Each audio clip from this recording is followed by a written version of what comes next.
애니콜 신화, 반도체 신화가 잠들었습니다. 김동훈 기자. 네. 고 이건희 회장 영면에 들어갔죠. 네, 고 이건희 회장은 지난 10월 28일 수원에 있는 가족 선영에서 영원한 안식에 들어갔습니다. 당초 장지는 고 이병철 선대회장과 모친 박두을 여사가 묻힌 용인 에버랜드 인근 가족 선영이 유력한 것으로 전해졌는데요. 가족의 뜻에 따라 반도체 사업을 향한 고인의 열정이 깃든 수원으로 최종 결정된 것으로 알려졌습니다. 네. 앞서 이재용 부회장 등 유가족들은 삼성 서울병원에서 비공개 연결식을 진행했습니다. 운구 행렬은 고인의 한남동 자택과 리움미술관, 승지원을 거쳐 고인이 일군 화성과 기흥 반도체 사업장에서 임직원들의 작별 인사를 받고 장지로 떠났습니다. 각계 조문이 이어졌었죠. 네, 10월 25일 빈소가 차려진 첫날 문재인 대통령은 노영민 대통령 비서실장과 이호승 경제수석을 통해 유족에게 위로의 뜻을 전했습니다. 문 대통령은 한국 재계의 상징이신 이건희 회장의 별세를 깊이 애도하고 유가족분들께 심심한 위로의 말씀을 전한다고 밝혔습니다. 둘째 날에는 이낙연 더불어민주당 대표와 김종인 국민의힘 비상대책위원장 등 여야 핵심 정치인들의 방문도 이어졌습니다. 보통 사람들은 상상도 할 수 없는 탁월한 혁신의 리더십으로 삼성을 세계적 기업으로 키우시고 90년대 돌아와가지고서 우리나라의 산업 전반을 놓고 봤을 때 삼성전자라는 걸 가지고 반도체, 그다음에 스마트폰 이거에서 세계적인 브랜드를 만드는 데 있어서 확고한 공로를 세웠다고 나는 봐요.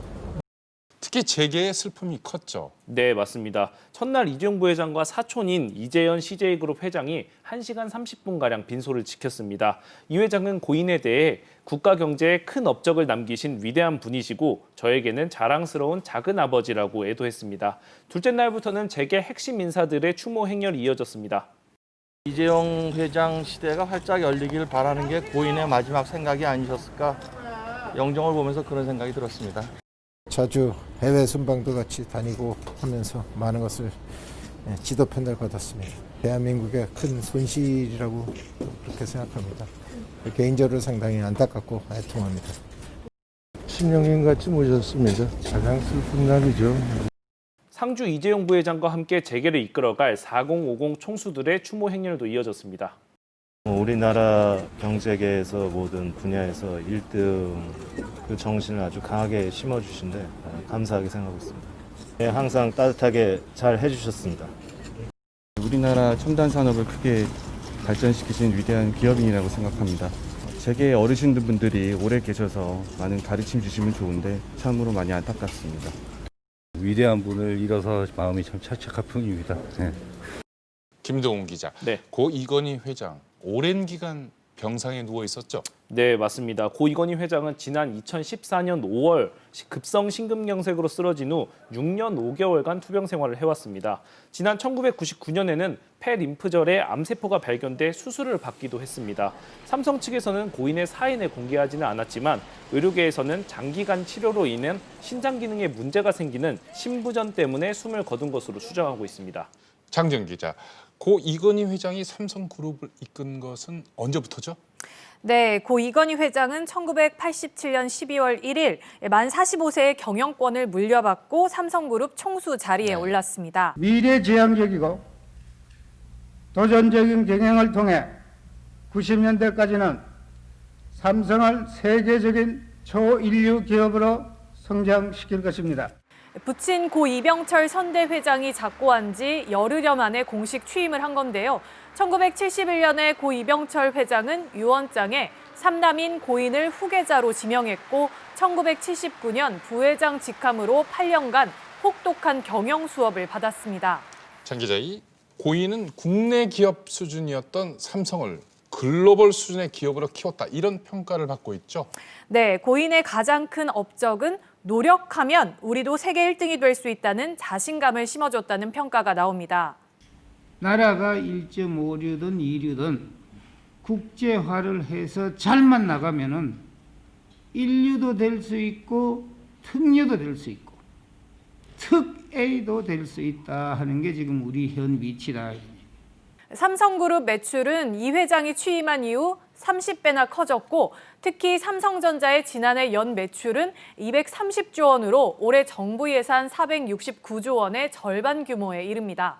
삼성전자는 1980년대까지만 해도 지금의 LG전자, 그러니까 당시의 금성전자에도 밀렸습니다. 하지만 현재 삼성전자의 글로벌 브랜드 가치는 세계 5위로 애플, 아마존, 마이크로소프트, 구글과 어깨를 나란히 할 정도로 폭풍 성장했습니다. 한국의 1위 기업이었던 삼성을 세계 1위 기업으로 만든 승부사적 기질을 가지고 영감을 가진 그런 경영인이죠. 주로 소비재 위주로 제품을 생산하던 그런 기업인데 이건희 회장이 삼성그룹을 맡아서 세계적인 대사를 이루었죠. 이런 기적적인 성장은 고인이 신경영을 외치며 실현한 결과라는 해석이 나옵니다.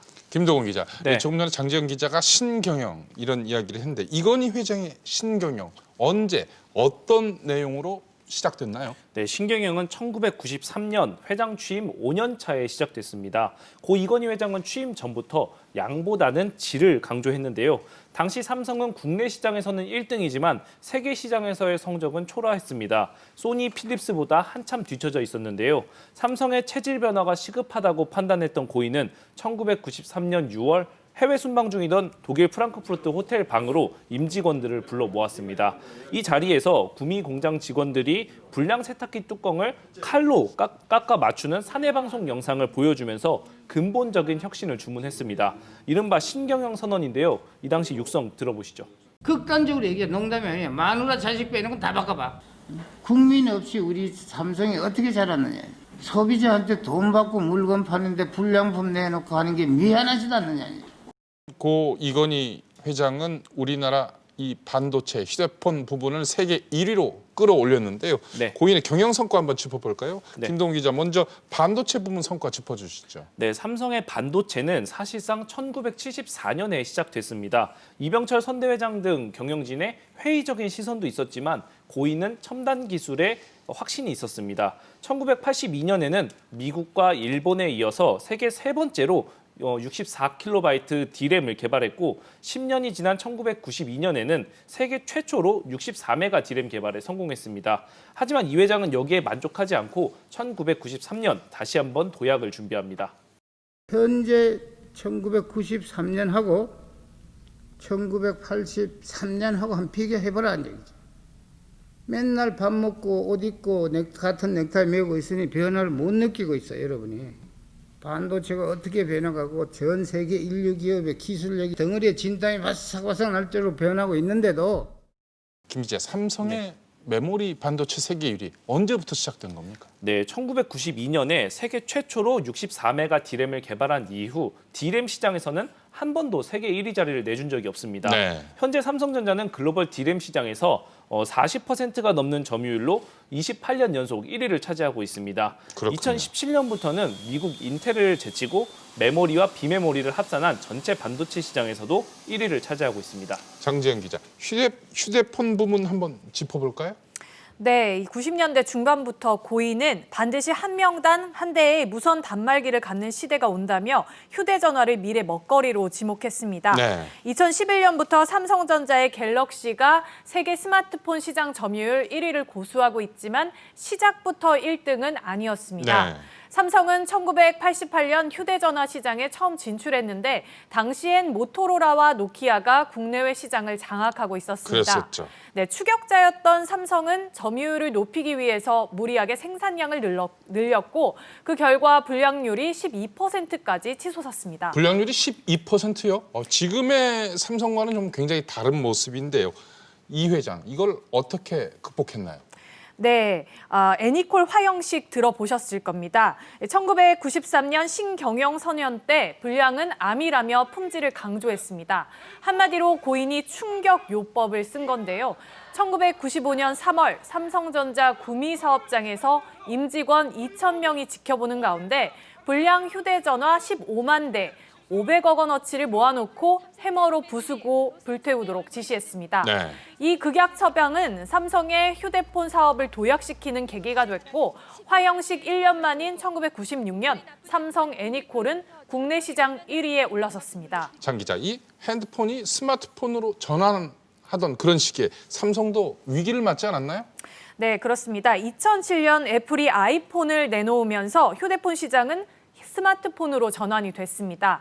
이때 과거 성공에 도취했던 노키아, 소니는 변화에 적응하지 못하고 쇠락의 길을 걸었지만 고인은 과감하게 전환을 결정했고 그래서 탄생한 것이 갤럭시 시리즈입니다.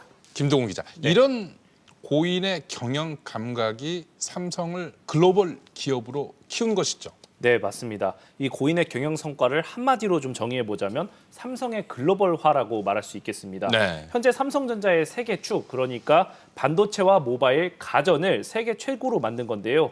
최근 발표한 삼성전자의 3분기 실적을 확인해보면 글로벌 팬데믹에도 불구하고 역대 최대 매출을 기록했습니다.